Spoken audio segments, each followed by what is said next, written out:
literally felt like, if I had to describe it, as though someone had this either heavy weight on me, and that's kind of like the shortness of breath, my heart's racing, the anxiety's starting to really amp up, and it was like my mind just would not shut off. Welcome to the Pave Your Paradise podcast. I'm Mandy Ross, international media personality, speaker, writer, life cheerleader, and coach. Each episode, I'll share a guest or an idea to help you blast through your limiting beliefs, nourish your soul, and connect with yourself to take your relationships, health, business, and life to a next level. We don't play small. We're meant for great things. We take our struggles and turn them into slam dunk successes. This is the place for you to create your best you so you can pave your personal path to paradise. Are you with me? Let's do this. Hey guys, welcome back to the show. Thank you so much for spending this time with me right now and for tuning in to another episode of Pave Your Paradise podcast with me, Mandy, as your host. Today, I am diving deep into the topic of letting go and making decisions, and most importantly, sharing a tried and true method that I have been implementing into my life that I'm finding is working literal miracles for me that I absolutely want you guys to take away from this episode. So let's do this. Indecision. I want to do a little bit of a backstory because indecision is something that is literally a serial killer. It is an energy vampire, soul-sucking waste of time. And I know I might sound a little rash or harsh by saying this, but it's because I have wasted so much time in my life by not being able to make a clear decision. I'm very proud to say it's something I have been working on for many years, and I'm now at a point where I have exponentially grown in my ability to make decisions. And this is also coming from two ends of the spectrum, where there's some times in my life, which I'll get a little bit more into in a minute, where I literally have not been able to decide over two things or more. And then there's the other part of my personality in the past that used to literally just make decisions, no thought even put into it, just go with it. I'm going to be honest with you. I think it's important to have a mix of both. Not that the mix should include indecision, but I think that indecision could be better translated or transformed into a balance of not just making decisions, every decision in your life without even thinking about them, but also having the time and consideration to sit back and not even just, you don't have to give an answer right away. I think we're living in a time when people's attention spans are so short, or people can come across as very demanding and they want an answer right away. You don't have to give it to them. That is not something you always have to do. And I have learned this time and time again, whether it's the brash decisions in my life that I've made or the ones that I could not even get myself into a space to make, that I'm coming from you in this, let's say, elevated decision-making process. One of the key elements in making a decision is the control aspect. And when I say control, what I really mean is the ability to let go of one of the outcomes or all the other outcomes and just go for one direction. One of my favorite philosophers, and you guys will hear me quote him forever, is Rumi. One of his favorite quotes of mine is, "Life is a balance of holding on and letting go." And I know, as simple as that sounds, it really is such a powerful statement, because in the decision-making process, that's literally what you're doing. You're having to hold on to one thing and let go of the rest. I think it's a really beautiful way to describe what's actually happening within you when you have to choose between one or more things. What you may be struggling with is not just being aware that that concept is true, but in knowing when to actually let go as well, because there's a two-step there. Sometimes you're met with decisions that can be very challenging to know when to pull the plug on. And maybe the actual decision you make make is to just let go of the entire thing that you're having to decide upon. And that's a decision in itself. So whether it's your relationships, your work, your situations in life that come up, or even the thoughts that you tell yourself, I do believe I've figured out a few helpful solutions that hopefully you can start to implement and that will make things a little bit easier for you. I'm such a firm believer that we actually do have all the answers. It's just a matter of whether we are being willing to listen to that inner voice that is going to allow us to come to the resolution and solution that we seek externally. When you're able to tune in and connect with your inner self and strengthen that relationship that you have with yourself, the easier you're going to find it to decipher the options that are at hand and whether they actually are in true alignment with you. And when you do this, you'll be able to navigate to the best choice with much more grace and ease. And I have seen this time and time again in my own life, especially as confident as I continue to grow in making thought through but also very quick decisions. I wouldn't say fast, and I wouldn't say they're always like right away, because I'm backing away from being that kind of people pleaser that always just gives someone something to nibble on right when they ask me. It's like, no. I'm going to take some time. And I'm very respectful in explaining this to people now, unless they, if it's an emergency situation, okay. But that's like the exception to the rule. Let's be real. Most people can freaking wait.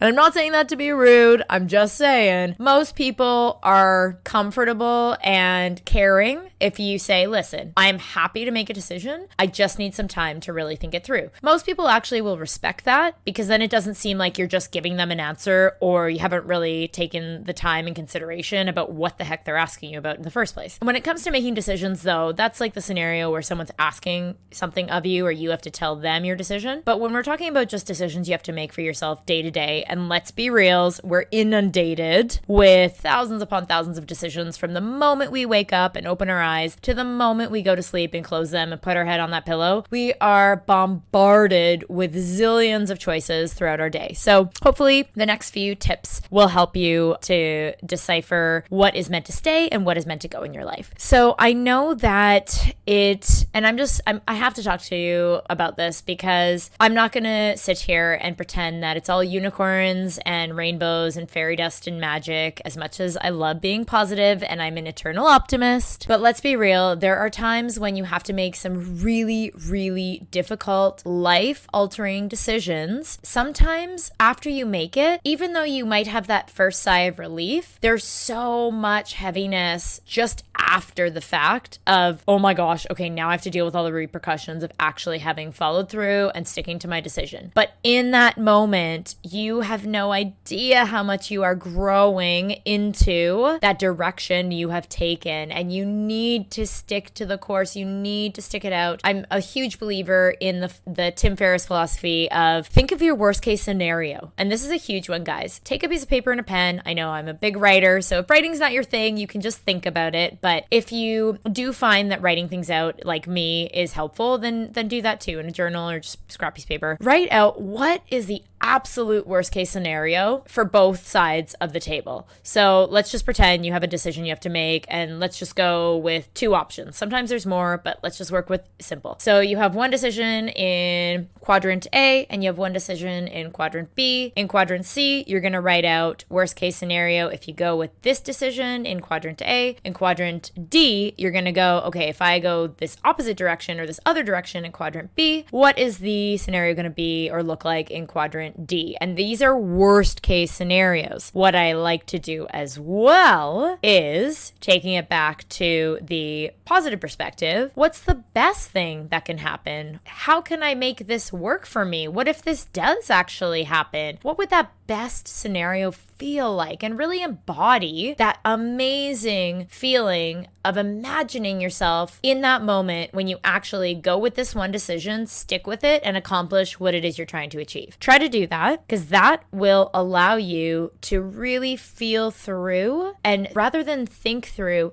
feel through what these scenarios could result in for you. And here's the thing, it's not always easy closing a door, and life continuously reminds me of this lesson. But when I do this method of releasing or saying no to something, it really has allowed me to feel more confidently in doing so and reassured that I am making the right decision. It literally trains my brain for going, you know what? You got this, girlfriend. You know what you're talking about. You know what you're thinking. You know what you're feeling. Just go with that. If that feels good, if that feels amazing, and you've really taken the time and consideration to think through both scenarios, just lead with the one that you're really, really feeling more aligned with. What I really wanted to share with you guys is something that I've been doing really recently, and it's more than a method. I'd say it's actually just a questioning system that I use for myself. In the past little while, I feel like I'm going through this season of abundant flow, and I'm so grateful to be in this scenario where things just keep opening up to me, opportunities. I keep meeting just the most amazing people. It's like I as I said, it's just this abundant flow, and I'm so open to receiving. I'm so open to being in that flow of abundance. And because of that, with all of that is coming into my life, I'm often met with choices of, okay, well, this new thing came in. Do I get rid of this thing? Do I go in this direction? What do I do? One of the most helpful tips I would be able to give to you guys today, and something that I have started doing a lot lately. I did it before, but I've really tried to refine it and fine tune it to just help me in any scenario, is that I take my mind to that first step that I gave you guys, as far as I already take my mind into, okay,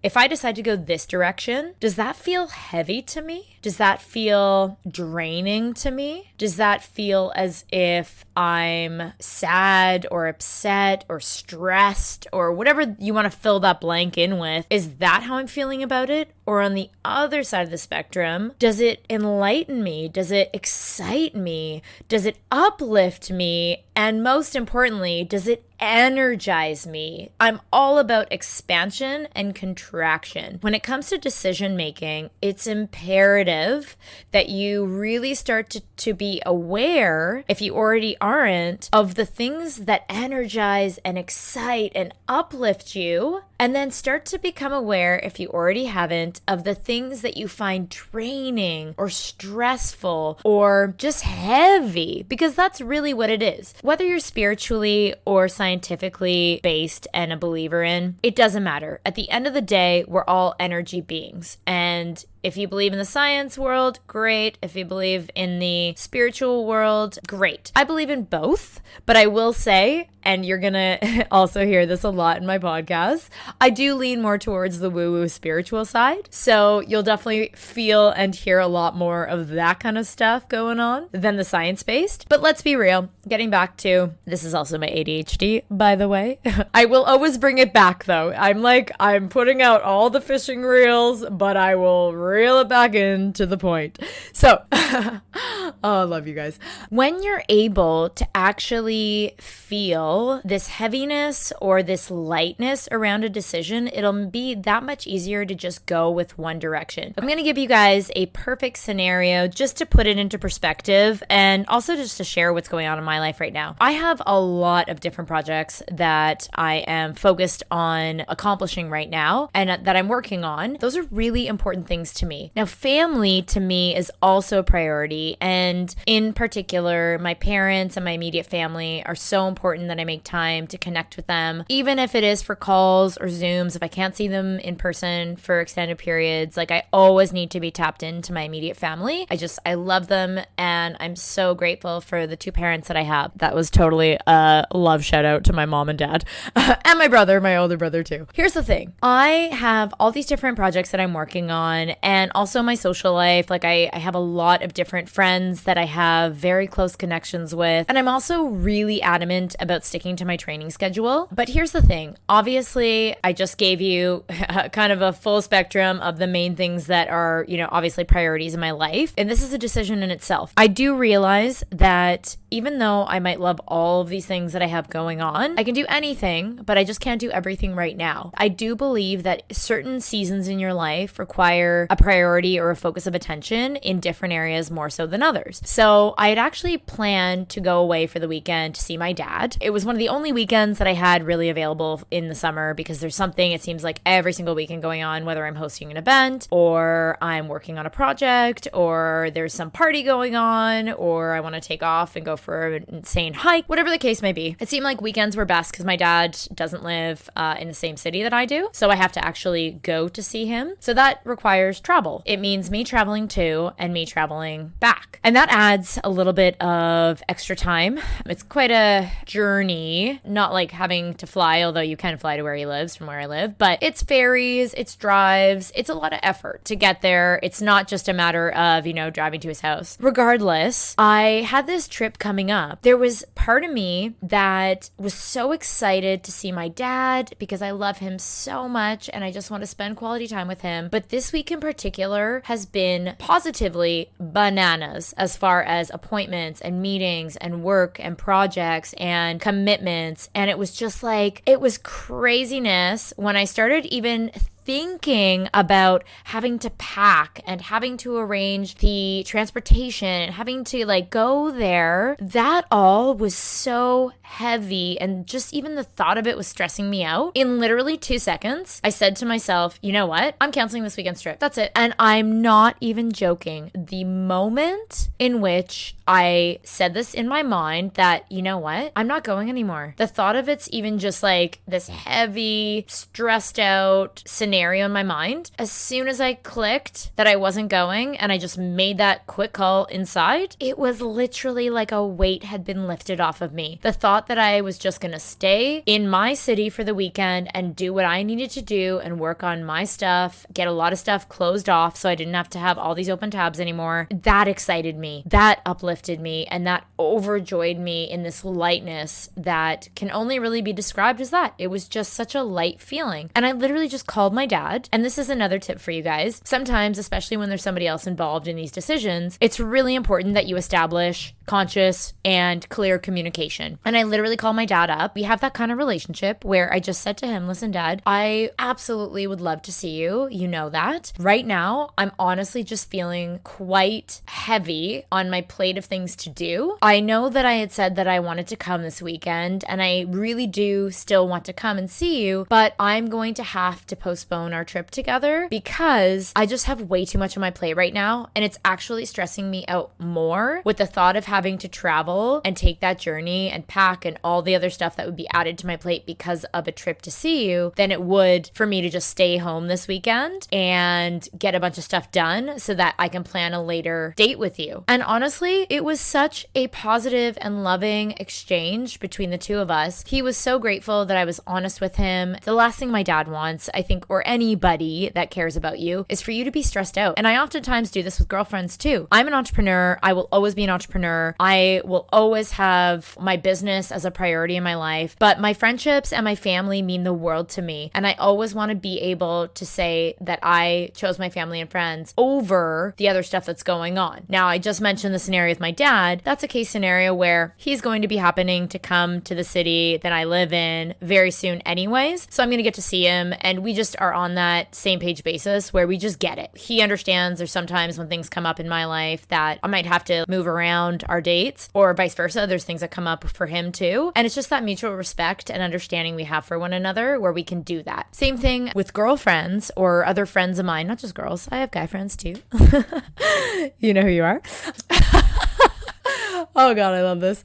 With friends that I have in my life, the thing that I love the most is having the kind of relationships or friendships or connections where you can feel so open and so able to just say, listen, I absolutely want to see you. I really, really want to make this happen. There is a lot on my plate right now. I would be so grateful if you would be willing to reschedule with me, because it's not that I don't want to see you. I just can't make this happen right now. For the most part, part, the kind of relationships that I have in my life are so give and take. There's such an exchange and such a love and respect for one another that I never get any grief. Like, I really don't. And I say that only because I've had so many experiences of just breaking ties with people who at one point in my life, I felt especially were having this kind of guilt, shame, blame trip with me when something important for me would come up. It was like the end of the world. There was this big drama around having to postpone or reschedule. Now I surround myself with people who just get it. It's like sometimes you have to postpone. Sometimes things come up. Sometimes you have to do A, B, or C, and they just get it. You're on that same frequency. You're vibing at the same level, and you respect one another's, hustle and game and commitment to building something huge. So here's the thing though, and I'm going to say this as the one caveat to this scenario. There does need to be follow through. This doesn't mean that you prioritize everything over your commitments to your friends or family or whatever if the scale is like in a different way. It doesn't mean that you prioritize only one thing, because that's just an imbalance. That's not what we want here.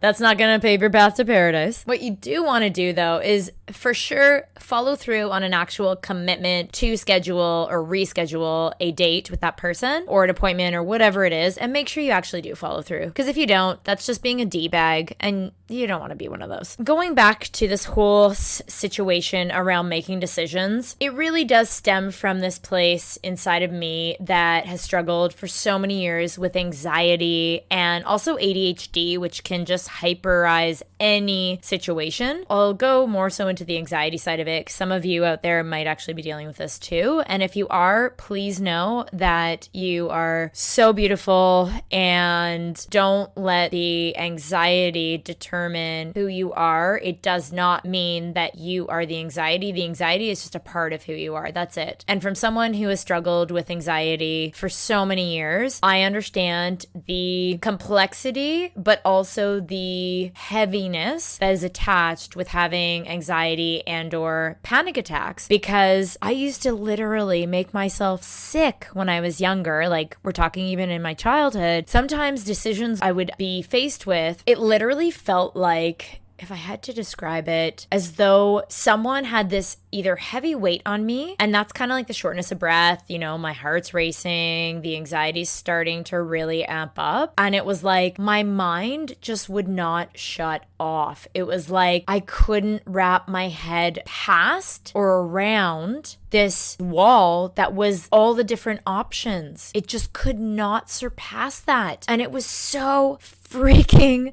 maddening and frustrating. And I have been there. So I get it. If you've dealt with that or you're dealing with that, I get it. There are still times that I have certain decisions come up where I am literally just sitting there and I catch myself going, wait, what are you doing? Like, you're spending so much time about making the decision. Another tip for you guys that I would have is put it into perspective. Like, really put it into perspective. Is this choice you're making going to matter in 5 years? Heck, is it even going to matter in a short amount of time from now? If not, do not waste your time and energy on stewing over it. Go back to what I explained as the methods before. Feel it out. Take your mind to the worst and best case scenario. Practice this methodology, and I promise you it'll make decisions that much easier. Now, if it is something that happens to be a life-altering decision you need to make, if it's something that you know is going to matter, say 5 years or even short-term from today, then really take time without being perfectionist in taking forever and not even making a decision, because I've been there too, where I have too many options. I take so much time that I just get so exhausted over thinking about it that I don't even choose.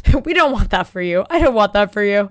I want you to make a decision. Take some time, but don't take all the time, if you know what I mean. To think through, write out the pros and cons, write out the best and worst case scenarios, have that as your guide. If you really, really need to, this is like a last case scenario, then you can always ask some really close friends or family, maybe what their thoughts are, saying something along the lines of, hey, I know you know me so well, and I trust your judgment around telling me what you think will best serve me. I would love your words of wisdom, or I'd love your insight on this decision I need to make. And these are the variables at play. This is the different options that I have. I would just love to hear what your thoughts are on that. Those kind of conversations, again, I say that as a last resort because that also was a pattern I found myself getting into where I kind of got lazy more than anything. If I'm being real, it was almost like I just kind of got lazy with tuning in at one point, and I just found it so stressful that I wanted to like outsource the decision-making process to somebody else. And I know that sounds probably crazy to some of you because I'm so sure about certain things in my life and I'm so confident about knowing what I want and going after it and literally being this freaking unstoppable force. I find actually like sometimes the smallest decisions used to trip me up. And I literally would find myself asking like a friend or asking, okay, I'm just gonna put it out there, asking my mom what her advice is. And I'm gonna tell you the honest truth. No one is you. Ultimately, nobody can make your decisions for you. People can give you the best advice in the world, but they're not actually going to have to live through what that choice is. And they never can encompass everything that's going on in your heart and your mind and your soul. They can't really tune in and tap into your alignment of what's going on with you and what's going to resonate for you. On top of that, and I'm not saying this is always the scenario, but a lot of times our family or friends care about us so much. There might be a decision that you have to make where one of the scenarios involves you taking a risk and there's a potential of you getting hurt. I know from experience, sometimes when I've asked family or friends for advice, their mind will go to the least risk scenario because they don't want to see you get hurt and they don't want to see you fall. And that's totally understandable. Having those people in your life is just heart melting. It is so sweet to have those people. But if you're going to ask people's advice, just know that that might be some of the intentions that they're coming with as well. So you might be getting a biased opinion. Just something to consider if you're going to outsource that. That's why I say the best thing to do is to really develop that decisive muscle that you have that exists in every single one of you and really act from a place of thinking through things with real intention around, is this really going to serve me? What's the long and short-term effect? Is this even going to matter in the short term or long term for me? And really tapping into whether something is in alignment based on whether it feels exciting and energizing and light, or if it feels heavy and draining. And this totally counts for people in your life as well. Like, hello, you do not need the drainers. You do not need the energy vampires, and you do not need the people who are soul suckers. Those people ain't nobody got time for that. So no.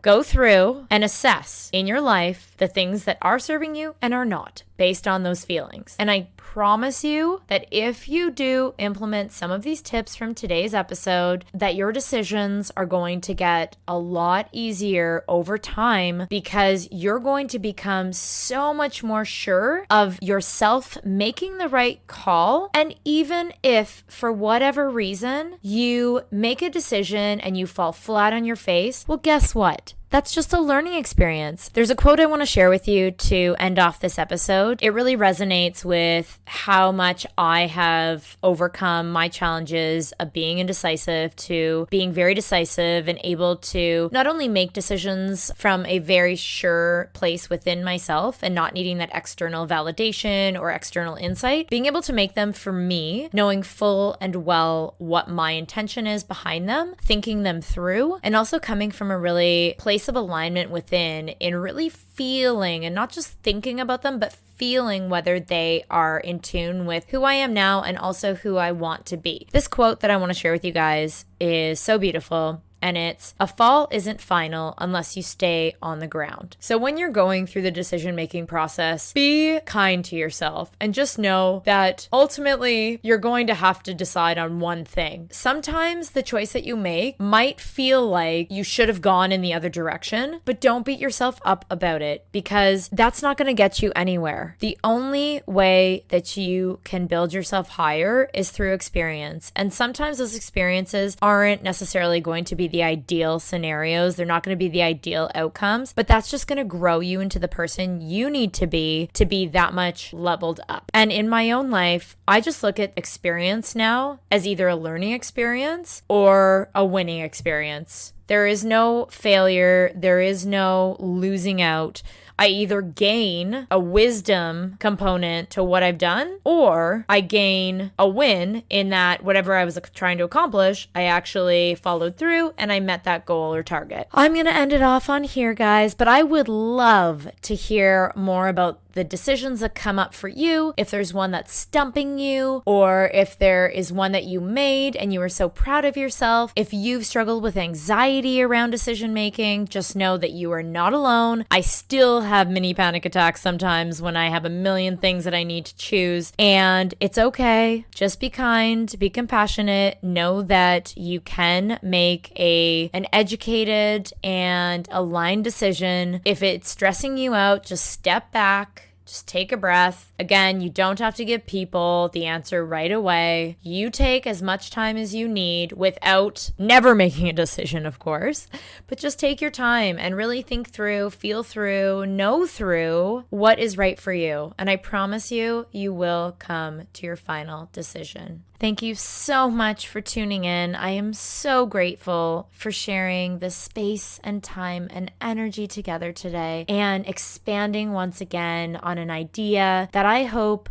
can help you in your life. Love you and sending you so much light and abundance and success on your path today and moving forward. And I can't wait to connect with you on my next podcast. Thanks so much for joining me. If there's anyone you know who you think could benefit from hearing today's episode, it would mean the world if you'd share it with them. Love what you heard? Then please subscribe. If you really love what you heard, then please leave a review with your honest and loving thoughts. This podcast wouldn't be possible without your support.